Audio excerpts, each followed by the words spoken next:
Bismillahirrahmanirrahim. Assalamualaikum warahmatullahi wabarakatuh.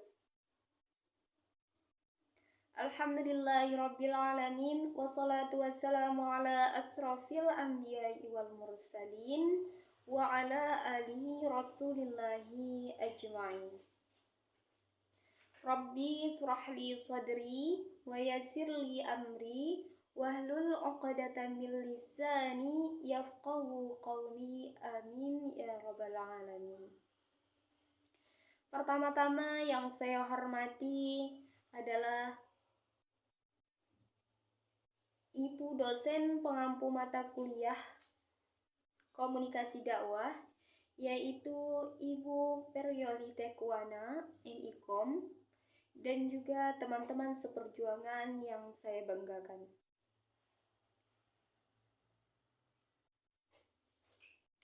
Salawat serta salam tidak lupa kita hadiahkan buat baginda Nabi Muhammad SAW dengan lafaznya Allahumma sholli ala Sayyidina Muhammad wa ala ali Sayyidina Muhammad.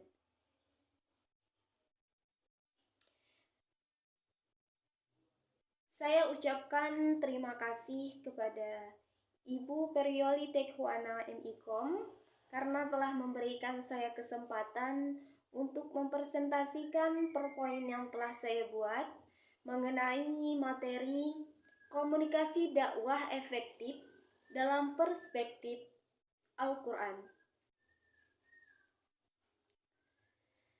Jadi sebelum saya mempresentasikan PowerPoint saya, izinkan saya memperkenalkan diri terlebih dahulu. Perkenalkan, nama saya Juli Syafika. Saya dari Prodi Manajemen Dakwah semester 3, jurusan Dakwah dan Komunikasi Islam. Adapun video yang saya buat ini adalah untuk memenuhi tugas mata kuliah Komunikasi Dakwah, yaitu yang dibimbing oleh Ibu Perioli Tekwana MIKOM.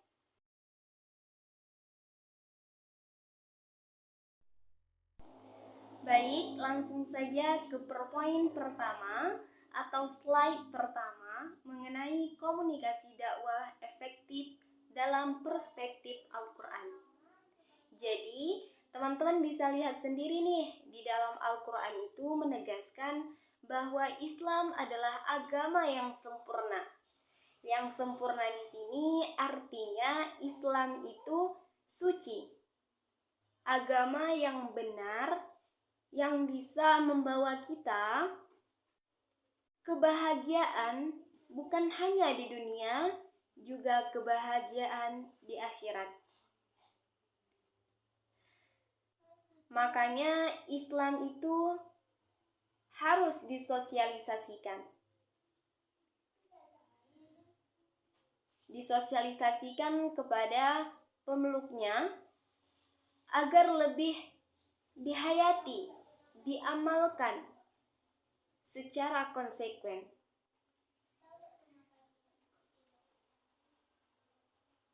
Konsekuen di sini artinya itu harus dihayati, diamalkan yang sesuai dengan sebenar-benarnya agama Islam tersebut. Jadi, yang menyampaikan atau mensosialisasikan dakwah itu siapa? Nah, yang menyampaikan itu adalah para ceramah atau dai dengan menguasai secara efektif dalam bahasa Arabnya adalah balighan, qaulan balighan. Secara efektif. Jadi dakwah itu harus disampaikan secara efektif atau dalam bahasa Arabnya adalah qaulan balighan. Paradigma komunikasi efektif. Poin pertama ada komunikasi. Secara etimologis, istilah komunikasi merupakan terjemahan dari kata communication yang awalnya berkembang di Amerika. Secara terminologis, menurut website ketahui, sebagaimana dikutip oleh Sri Haryani, bahwa komunikasi dimaknai sebagai seni mengekspresikan ide-ide atau pikiran, baik melalui lisan maupun tulisan. Jadi, komunikasi adalah proses penyampaian pesan oleh komunikator kepada komunikan melalui media yang menimbulkan efek tertentu. Tentu saja, komunikasi ini memiliki unsur-unsur, yaitu pertama, komunikator atau yang menyampaikan. Yang kedua, pesan adalah informasi yang disampaikan. Yang ketiga, media atau sarana dan prasarana yang digunakan untuk menyampaikan informasi. Yang keempat, komunikan atau yang menerima pesan yang disampaikan oleh komunikator. Dan yang terakhir adalah efek atau feedback. Feedback ini adalah respon terhadap pesan yang disampaikan komunikator kepada komunikan atas pesan yang disampaikan.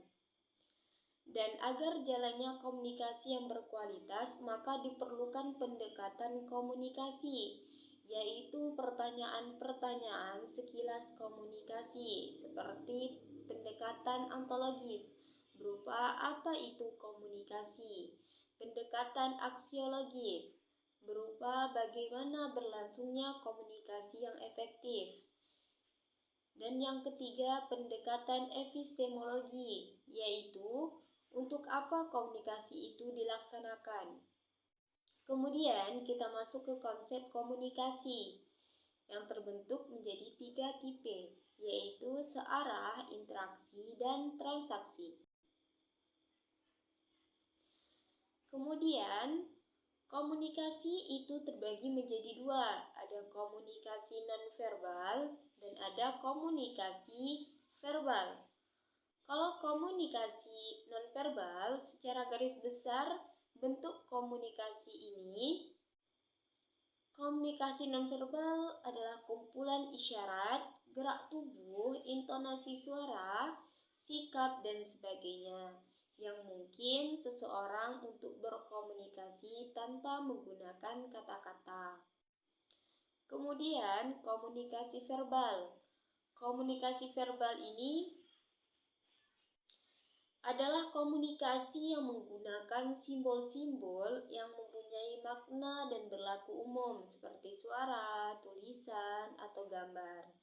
Jadi, dari sini dapat disimpulkan bahwa komunikasi ini tidak hanya menyangkut komunikasi lisan saja, tetapi juga komunikasi tertulis. Dan bahasa merupakan simbol atau lambang yang paling banyak digunakan. Selanjutnya, kita masuk ke pembahasan indikator komunikasi verbal efektif. Di sini ada namanya komunikasi secara efisien dan komunikasi secara efektif. Komunikasi secara efisien itu berhubungan dengan pemanfaatan atau optimalisasi waktu dan biaya dalam pertukaran informasi, seperti pesan yang disampaikan komunikator kepada audiens itu melalui saluran yang murah tanpa mengurangi esensi atau inti dari informasi tersebut. Sedangkan komunikasi efektif itu merupakan komunikasi yang mengandung pengiriman informasi dari komunikator kepada komunikan secara cermat dan tepat, sehingga kedua pihak memahami makna yang terkandung dalam informasi tersebut, seperti penggunaan bahasa yang sesuai, kejelasan makna, dan media yang digunakan. Komunikasi dakwah efektif penting supaya timbul pengertian, kesadaran sikap, penghayatan, dan pengalaman beragam sebagaimana yang diharapkan tanpa ada paksaan dan tekanan apapun. Berdasarkan teori-teori komunikasi yang ada, seorang komunikator baru disebut efektif jika memiliki beberapa indikator, yakni credibility, capability, clarity, simpati, dan antusiasity. Selanjutnya, komunikasi dakwah efektif. Dalam konteks dakwah, tentunya diperlukan kecakapan khusus bagi seorang penceramah atau dai agar bisa berkomunikasi secara efektif. Komunikasi efektif sangat terkait dengan optimalisasi waktu dalam memberikan pesan, sehingga informasi yang disampaikan ataupun yang diterima dapat sesuai sasaran dan memberikan pemahaman makna yang mendalam. Firman Allah dalam Quran Surah An-Nahl ayat 125 menyatakan terdapat 3 metode dalam berdakwah, yaitu hikmah atau tidak ada paksaan, kemudian mau'izah hasanah atau pengajaran yang baik yang memberi tahu yang mana perintah atau larangan Allah Subhanahu wa taala. Dan yang ketiga adalah mujadalah, artinya bahasa yang santun. Selanjutnya, kita ke pembahasan analisis terhadap ayat-ayat komunikasi dakwah. Esensi dakwah itu adalah mengajak, menyeru, membimbing orang-orang untuk menegakkan amar ma'ruf dan nahi mungkar. Maka, ketika komunikator atau dai itu matang secara spiritual, maka yang keluar dari lisannya adalah qaulan layyina, artinya ucapan yang lembut. Quran Surah Thaha ayat 44. Dan Al-Qurtubi menjelaskan lebih lanjut makna lemah lembut, yaitu kata-kata yang tidak kasar, bahwa sesuatu yang lembut akan melembutkan dan ringan untuk dilakukan. Sedangkan qaulan ma'rufa yakni ucapan yang menyejukkan hati. Quran Surah Al-Baqarah ayat 263. Dalam tafsir Al-Maragi dijelaskan bahwa berbicara itu harus dengan ucapan yang menyejukkan hati, halus, baik, dan sopan. Dan sementara qaulan karimah yakni ucapan yang mulia, yaitu Quran Surah Al-Isra ayat 23. Dalam tafsir Al-Maragi menjelaskan bahwa makna dari kata karim yaitu bersikap baik tanpa kekerasan. Baiklah, hanya itu yang dapat saya sampaikan mengenai dakwah menurut perspektif Al-Quran. Saya mohon maaf apabila terdapat kesalahan dalam penyampaian, karena yang benar itu datangnya daripada Allah dan yang salah itu datangnya dari saya pribadi. Akhiran wabillahi taufiq wal hidayah. Wassalamualaikum warahmatullahi wabarakatuh.